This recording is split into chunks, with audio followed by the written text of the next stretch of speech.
नमस्कार दोस्तों, हमारे YouTube channel the real story में आपका स्वागत है।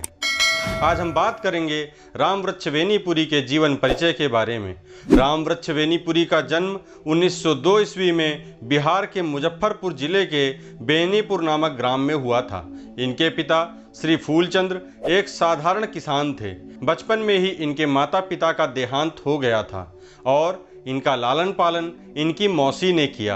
इनकी प्रारंभिक शिक्षा बेनीपुरी में हुई और बाद में ये अपनी ननिहाल में पढ़े। मैट्रिक परीक्षा उत्तीर्ण करने से पूर्व ही सन 1920 ईस्वी में इन्होंने अध्ययन छोड़ दिया और गांधी जी के असहयोग आंदोलन से प्रभावित होकर स्वतंत्रता संग्राम में कूद पड़े।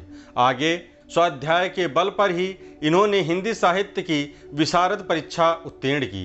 ये राष्ट्र सेवा के साथ साथ साहित्य की भी साधना करते रहे। साहित्य की ओर इनकी रुचि रामचरितमानस के अध्ययन से जागृत हुई। 15 वर्ष की आयु से ही ये पत्र और पत्रिकाएं लिखने लगे थे। देश सेवा के परिणाम स्वरूप इनको कई बार जेल जाना पड़ा। रामवृक्ष बेनीपुरी जी की कुछ प्रमुख कृतियां इस प्रकार हैं: रेखा चित्र, माटी की मूर्तें, लाल तारा, स्मरण, जंजीर और दीवारें, मील के पत्थर।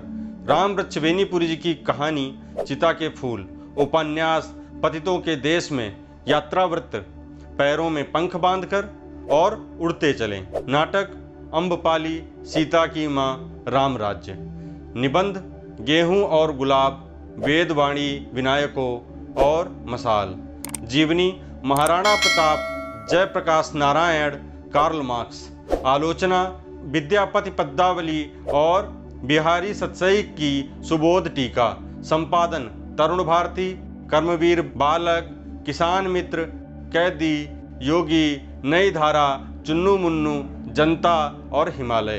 भाषागत विशेषताएं: बेनीपुरी जी की भाषा सरल एवं व्यवहारिक है। उनके द्वारा प्रयुक्त खड़ी बोली में सरलता, सुबोधता, सजीवता विद्यमान है। उनकी भाषा में भावानुकूल शब्द चयन किया गया है।